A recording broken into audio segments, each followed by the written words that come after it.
Impecable presenta Prevención Jurídica en Impecable Radio. Siempre tenemos a tono de este contenido, este tipo de contenido que de una u otra manera edifica a nuestra audiencia impecable, y teníamos muchas semanas que no teníamos el segmento Prevención Jurídica al aire. Bueno, pues hoy hemos invitado a nuestra magistrada titular, la de nosotros, la de Impecable Radio. Está con nosotros nada más y nada menos que Rosalmi Guerrero, juez titular del 5º Juzgado de la Instrucción del Distrito Nacional, especializado en violencia de género e intrafamiliar. Un fuerte aplauso para nuestra magistrada.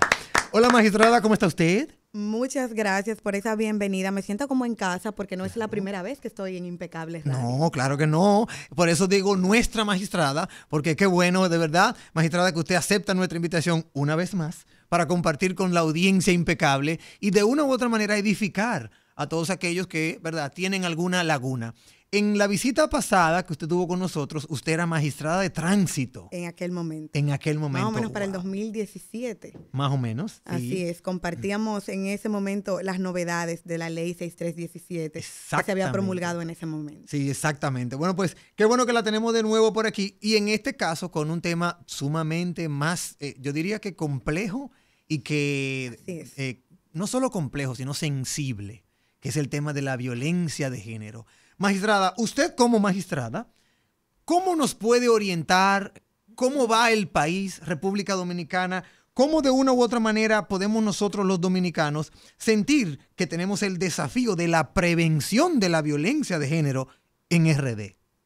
Miren, lo primero es que cada uno haga conciencia o que hagamos conciencia de que la violencia en cualquier forma de manifestación y sobre todo la violencia de género es una lacra social.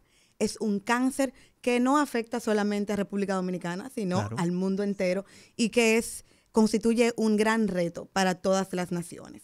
Entonces, la violencia como tal, es importante resaltar que es un fenómeno, ¿verdad?, que a través de relaciones de poder, de fuerza física, crea serios daños psicológicos, de desarrollo, y aunque a veces nosotros entendemos o entendamos que la violencia impacta a la persona de manera particular, no es así, porque cuando usted como ser humano tiene daños en su desarrollo, usted al fin y al cabo afecta a la cuota social. Claro. Y cuando las estadísticas de violencia impactan tan fuertemente a las personas, y en este caso cuando hablamos de violencia de género, para que sepan, no estamos hablando de violencia contra la mujer, estamos hablando de violencia incluso que puede ser en contra de un hombre, violencia en contra de personas con características de vulnerabilidad, de discapacitados. Exacto. Pero cuando hablamos de violencia de género, sí históricamente la asimilamos como esa violencia que se ejerce en contra de la mujer, porque históricamente la mujer ha estado posicionada en una situación de desigualdad, como fruto de sociedades patriarcales. El patriarcado como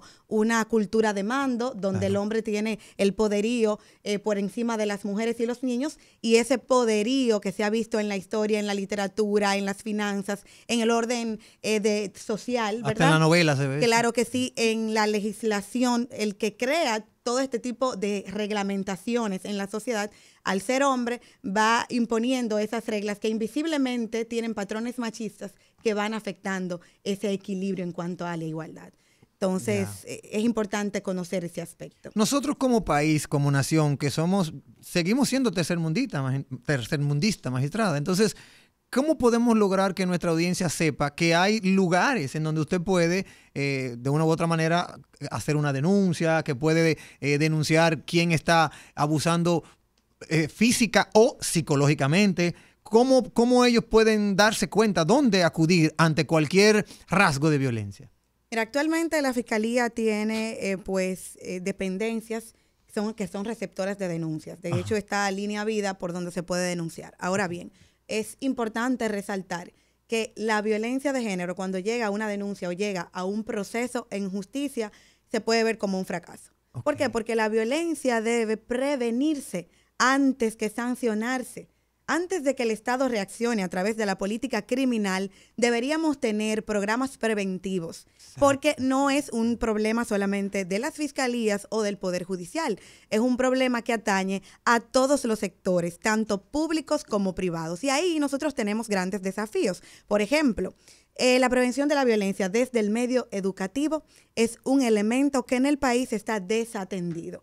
Ustedes no, sé, Manuel, que tú eres padre, no sé los demás en el set, Pero en las escuelas no hay ningún protocolo ni programas de prevención de la violencia entre los niños. No. Y entre los adolescentes y niños hay grandes situaciones de bullying. Sí. Y muchas veces los colegios lo minimizan y entienden que esas son situaciones entre muchachos. Lo que no se entiende en ese momento en donde se debería intervenir y educar y concienciar a esos menores de edad es que el menor que es violento hoy es el adulto que va a ser el violento mañana. Entonces ahora es una situación entre ellos, pero mañana ese mismo menor va a tener problemas con sus vecinos, va a tener problemas con sus compañeros de trabajo y sobre todo con su pareja. Tenemos una sociedad totalmente estereotipada. Sí. ¿Y cómo se explica eso? Miren, es cierto que nosotros nacemos con un sexo y es cierto que respondemos a un género. Y no voy a entrar en el debate de la identidad de género, de si yo soy hombre y quiero ser mujer, entre otras cosas.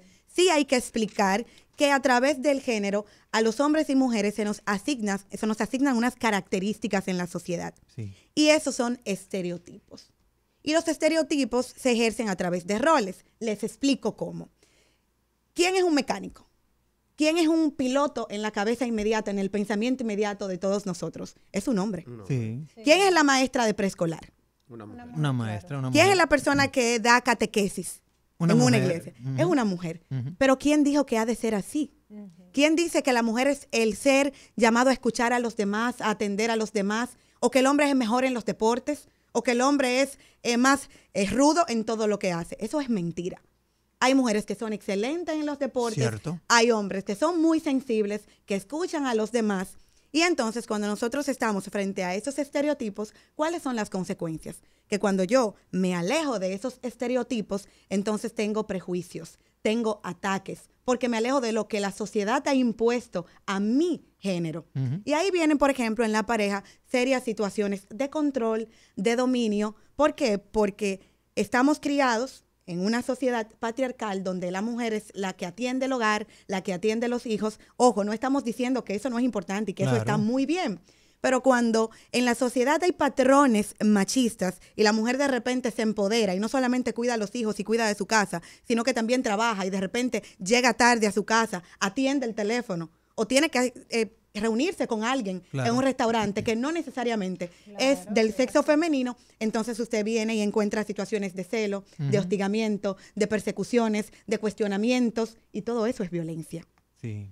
Es violencia porque nos han formado y la cultura se ha enfrascado en que el hombre sí puede hacer cosas y la mujer no las puede desarrollar. Y eso hay que trabajarlo desde los hogares. ¿Cómo criamos a nuestras niñas? ¿Cómo criamos a nuestros niños? De hecho, magistrada, a mí me viene a la mente algo que siempre nos dicen cuando vamos creciendo. Los varones nos dicen, ¿cuánta novia tú tienes? Sí. Ese debe tener como 7 novias. Sí. Ay, sí, ese es un gallo, tiene como 7 novias en el colegio. Sin embargo, las niñas, cuidado si te me enamoras. Exacto. Tú no puedes salir de aquí con nadie. Que ahí tú te das cuenta que la misma madre que le está diciendo a su niño cuánta novia tiene, le está inyectando, así, sin ella darse cuenta, el gen del machismo.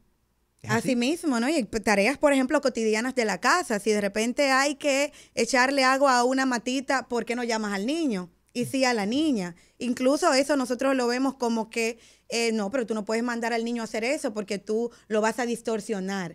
Si tú lo distorsionas, obviamente en una sociedad que necesita educación, que necesita conciencia, que necesita equilibrar las cargas, porque tenemos que entender que no equilibrar esas situaciones es lo que trae serias situaciones de violencia. Claro. Hay muchas situaciones, por ejemplo, mitos del amor romántico, que es un tema estudiado en todos los programas que se dedican a la prevención de la violencia. Es que estamos formados para que la mujer se case con el hombre y sea su único hombre en toda la vida. Sí, sería lo ideal y sería lo correcto, siempre que no te agredan. Siempre que no hayan violencias serias en tu contra.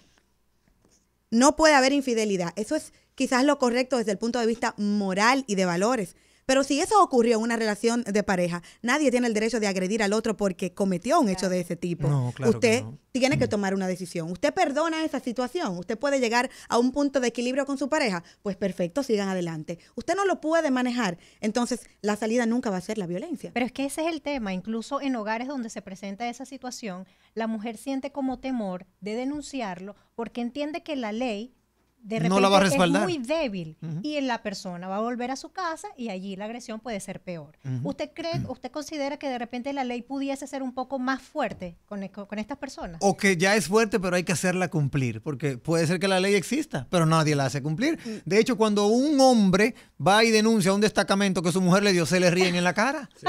Se le ríen en la cara a los policías. El escribiente se ríe y dice, mira muchacho, devuélvete. Sí.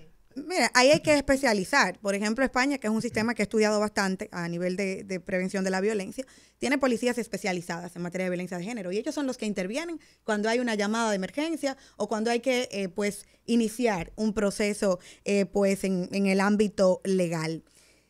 Hay mucho desconocimiento de cómo acceder a la justicia, para que lo sepan. Incluso si un fiscal no quiere accionar, hay mecanismos procesales para usted apoderar a un juez y que sea el juez que decida. En ese sentido, tenemos que resaltar que hay una responsabilidad del ejercicio profesional del derecho. No hay que rogarle a un fiscal para que, por ejemplo, de cuentas de una querella que se le deposita. Si ese fiscal no responde, existe una figura que se llama objeción al dictamen de archivo.